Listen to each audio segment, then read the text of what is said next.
Hi, everybody. David Donaldson here with another episode of Entrepreneurial Impact with my associate, Joe Martin.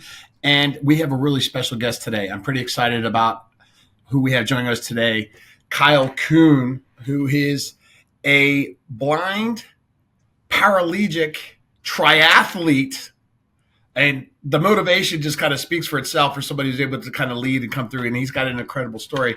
So before I get to that, I do want to say Happy New Year's. Joe. So Kyle, you're going to be the first one for 2025 on our podcast this year. So we're excited to kick you off with us in our new year. So welcome to Entrepreneurial Impact. Hey guys, thanks so much for having me, and I'm so happy that you guys can only go up from here. You guys can only improve from here with me being the first guest of 2025. So, but no, real honor, and thanks for having me. No, listen, absolutely. No, we talk about challenges and adversity, and we all do go through things in life, and how we get and who we develop and who we become is a byproduct of how we deal with challenges, right? So, with your story, you unfortunately lost your eyesight at a young age. So why don't you just kind of give our audience a little bit of a background to what happened and how that helped develop who you are? Sure. So, like you said, I lost my sight at a very young age. I was actually 6 years old when I went totally blind. But my story starts a little bit back before then. So I was diagnosed with a rare form of eye cancer called bilateral sporadic retinoblastoma. Say that 10 times fast.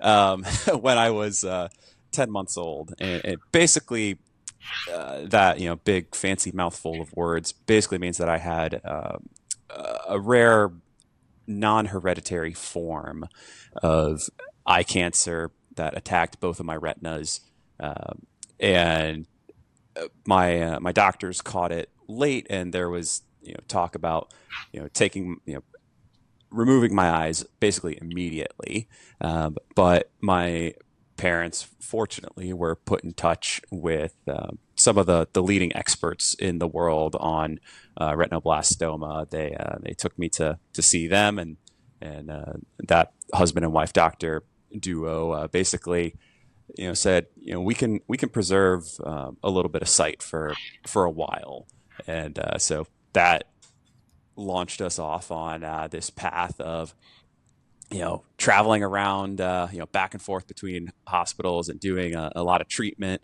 And eventually, the cancer treatment itself just did such damage to my eyes themselves that I had to have my left eye removed when I was 5 years old, and then my right eye just before I turned 7. And, as most of us know who, have been 6 or 7 years old, or if you have kids out there, you know that kids are.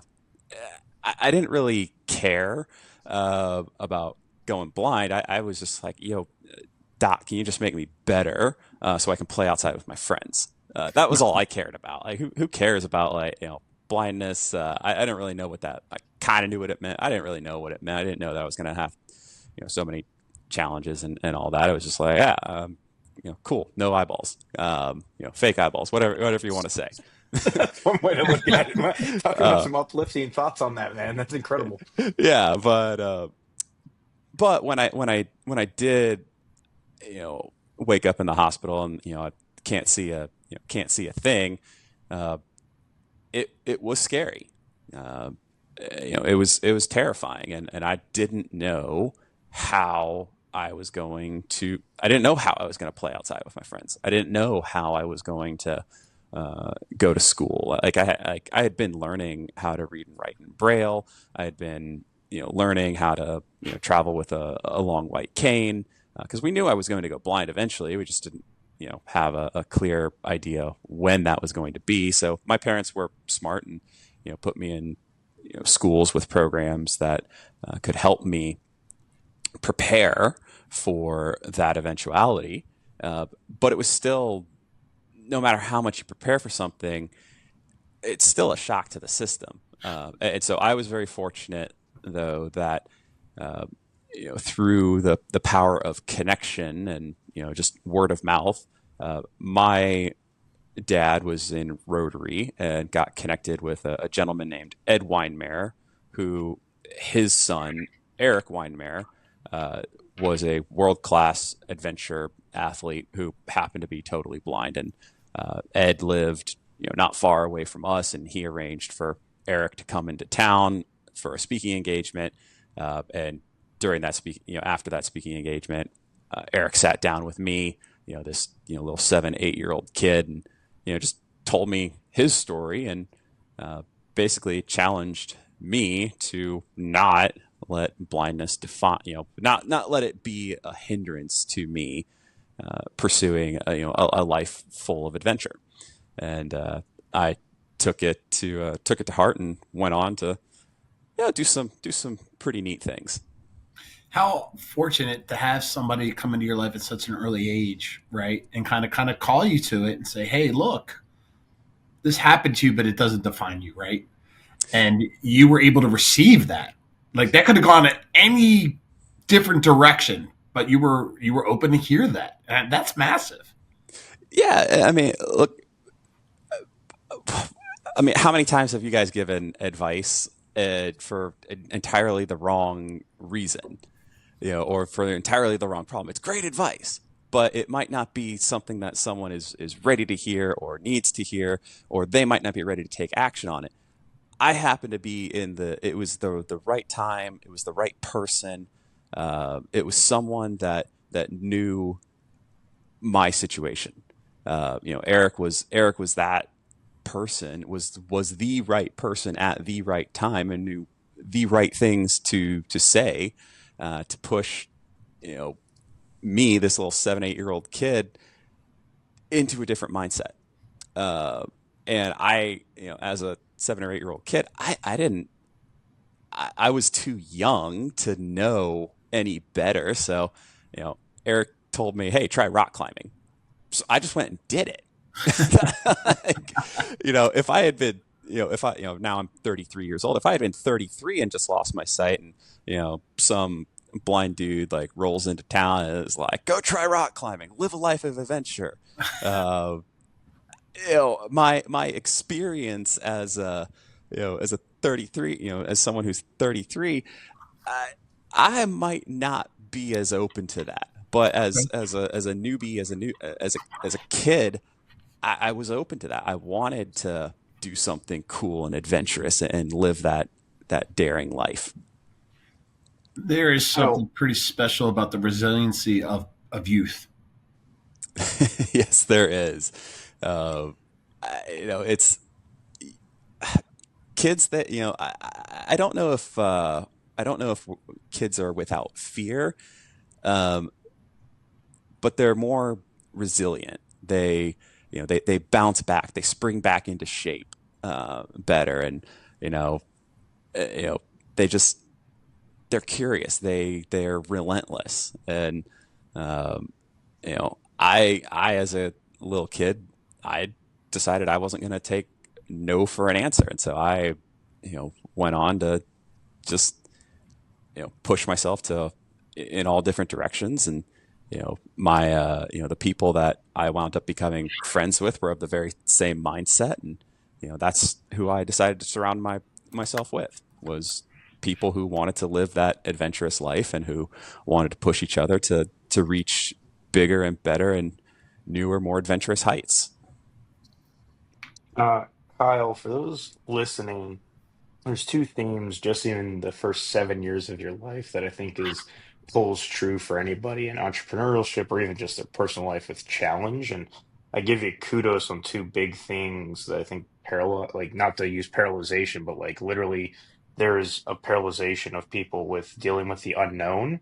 Like you had a story of, I don't like what is blindness? Like you can prep me for all like the ideas and concept of blindness, but until you're in those shoes, you don't really know what blindness is. And I think you touch base on a little bit of that with people's relatability being like, yeah, you can talk to me about it, but you've never experienced it and you're not really going to know what blindness is until you're in those shoes. And I think what I'm interested in on that one is how did you prep knowing it was coming, hadn't come yet, and there's really no way to like beta test yourself to be like, this is what blindness is like when you know.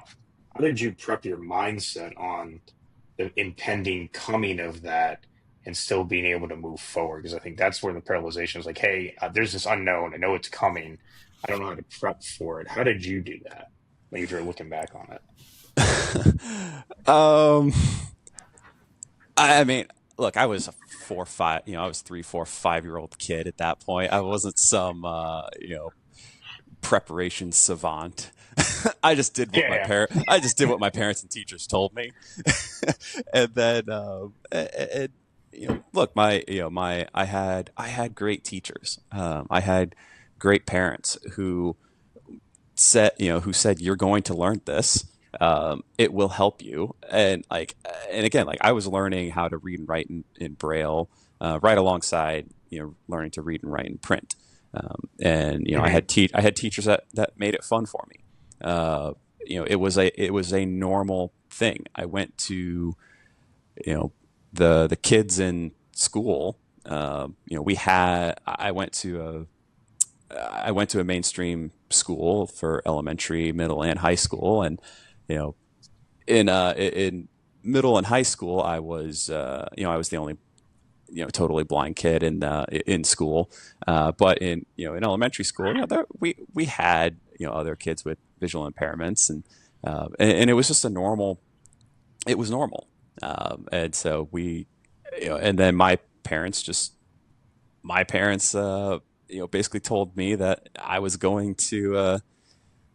was not going to let my blindness be an excuse, and they held me accountable. So I don't know, looking back on it, if I did anything particularly special myself.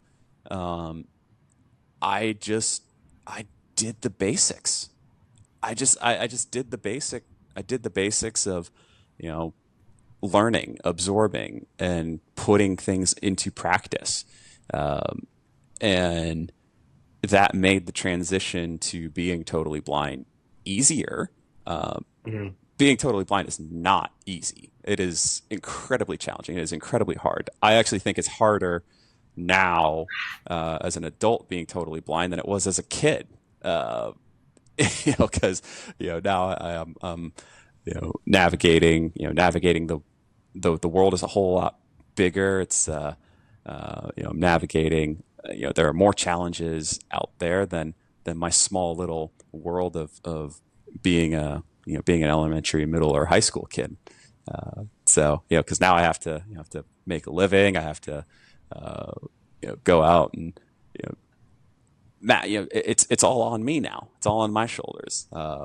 Whereas as a kid, we rely so heavily on our parents, on our caretakers, our caregivers, and now it's up to me. So, but yeah, I don't know if I just like I said, I just did what I was told. I just did the basics to I just did them to a really really high standard as long as I possibly could.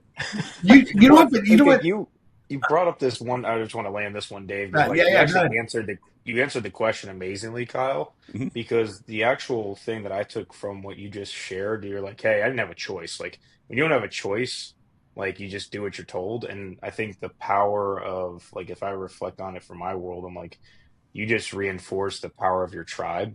That Hmm. like your environment, the people you're around, can make or break like what you do and your mindset around it. And I think that's a huge takeaway that like, hey, you couldn't have done it alone, but if it wasn't for your tribe and environment, like you wouldn't have had that mindset. You wouldn't have had that focus of like, is it the yin or yang? Which side of the coin are you looking at? And then Yep. I think the other takeaway that I'm really taking notes here as you're talking is like the concept behind ignorance is that if you don't know anything different, you've got no fear on it. And that's just what it is. So like if you Yeah. don't have something to compare it to, you know nothing different, so you go for it, right? Like Yep. rock, if you brought up rock climbing, like I don't know any different from it. I'm just gonna go. There's no fear, and that ignorance is bliss at times can actually help you unlock limitlessness because you don't have this other limiting belief that someone else has imposed upon you because you just took action on it and moved forward. And I think those are two like incredible things that you got exposed to very early on in your life. Yeah, no, I mean, I absolutely got exposed to that, those ways of thinking very early on, and that became just embedded in me. And that's not to say that, as I grew up, I definitely developed, fear. There's definitely fear there. I had one climbing mentor way back in the day, that told me ambition. You got ambition and you got fear. Ambition is this overwhelming desire that you're going to get to the top. You want to reach it.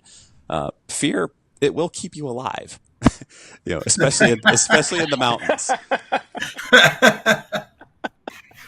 you know, you know, how many times have you guys seen that, that flip chart or whatever that, entrepreneurs or, people, put up there? It's like fear, false evidence appearing real. No, it's F everything and run, guys. That's what it really means. Oh man, that's awesome. I love your mindset. And I'm going to backpedal for a minute because you said something. She'd be like, hey, I didn't have a choice. Here's the thing. You 100% made a choice, Of course I did.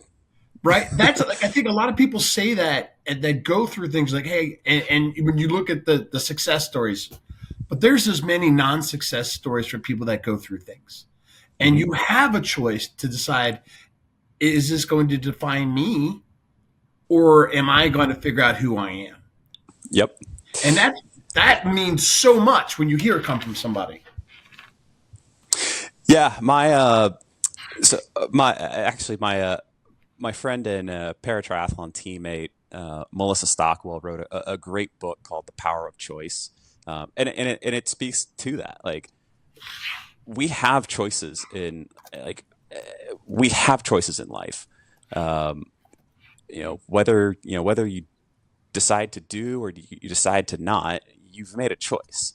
Um, you know, and I say that I didn't have a choice as a kid because, as kids, we all, we make the choice to whether listen to our parents or not. And there were sometimes I chose to listen to my parents. There were sometimes I chose not to listen to my parents. And, as we all do. There are times that, I choose to, listen and take the advice of mentors and aspirational peers. There are times when I decide not to. So it's we all have choices, and it's up to us to maximize those choices, to make good choices, and elevate those from good to great choices, and to learn from the mistakes and the choices that we made that maybe didn't turn out so good. When I look at somebody through you and the journey of having to experience that early on, but then making the choice to go the road less traveled essentially through athletics and all the different things that Mhm. you've kind of embraced in your world. There's one thing that kind of keeps creeping into my mind. It's one thing to trust yourself and make a choice to do something. But in your position, right, the incredible need to trust others is incredible. Like, how Mhm. do you put yourself in a position? Because you talk about fear and you talk about choice, but you have to make a decision, a choice of trust above and beyond what a lot of people have to experience in life. What was like? How was that for you, and how did you come to decide these are my people? When Joe references your tribe, Yeah. So we seem to have settled on this idea of choice, and we choose to build and put the people in place around us. Um, we can, for me, I was really into adventure. I was really into rock climbing. I was really into skiing and adventuring, and you know eventually you wind up around people that like that kind of stuff, and out of all those people that you know sometimes you just gotta throw it out there and ask, like, hey, you want to go climbing with a blind guy? Hey, you want to bomb downhill at 30 50 40 miles an hour on skis with you know with a blind guy? Hey, you want to go out for a run? I have no idea what I'm doing. But you got to just be curious. You got to be willing to ask questions. You got to be open to the idea that people are going to say no. I don't want to do that, and you're just like, okay, I'll just go on and find the next person.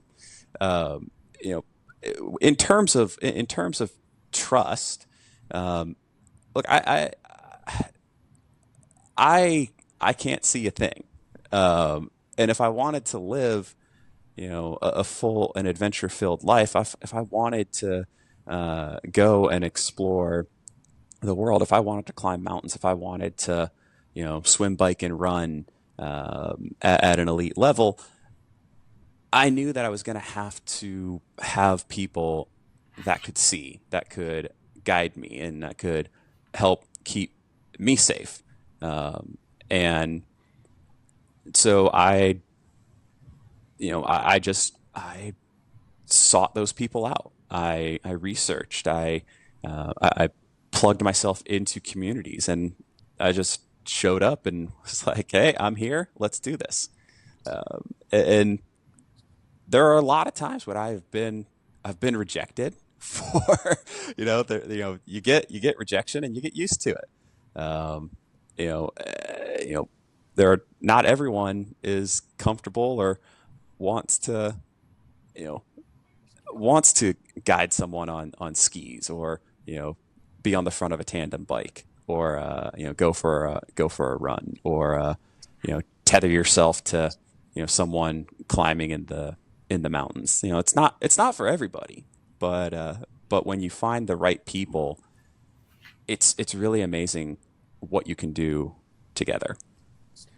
I am gonna write on my board in my office the fear, an acronym of F everything and run, because um you chose adventure, and then your mantra of just F everything and run means, like, you use the skiing analogy, and I'm thinking to myself, there might be some benefit in not being able to see, because there's some mountains I've gone down and I've been like, whoop, I chose the wrong mountain on today. So there might be some better things on that one. But like, I love what you said there, was just like the power of choice. And then like I heard, like, you choose your tribe, you choose your situation, you choose your outcomes, and you chose adventure, and then F everything and run towards it. Like, someone says no, all right, F it, I'm on to the next one. I'm on to the next one. And I think like that's a great mantra, motto for people, especially in the people that listen to this podcast, for their industry that they're in as entrepreneurs, is that like more often than not, you're getting told no.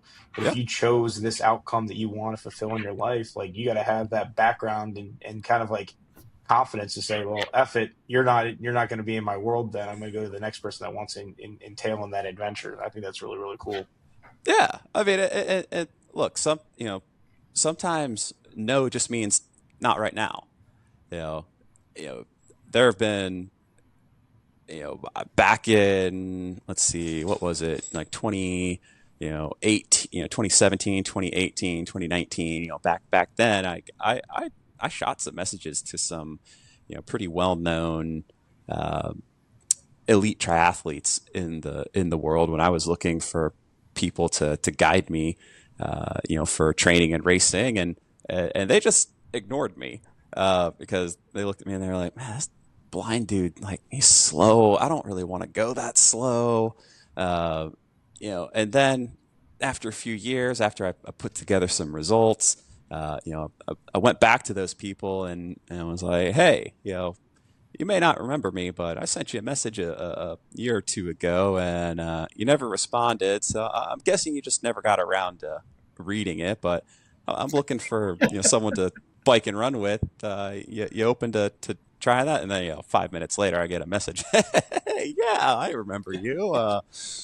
Let's go for a run." So sometimes it just means not right now, and so you got to be persistent. You got to be willing to, open yourself up, and, just keep trying, just keep trying for it. You know, the communication angle, right? And the way that you've kind of made decisions through your life and how you've outreached to people. But the decisions that you've made, right?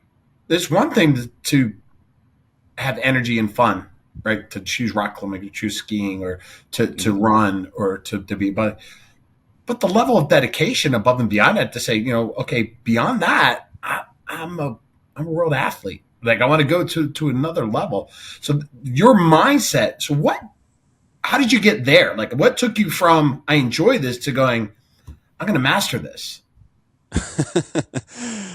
um, we're gonna have to rewind a little bit because you know, so back in 2013, I graduated from college when I was 21 years old, and at the time, I was not interested in pursuing sport to a high level.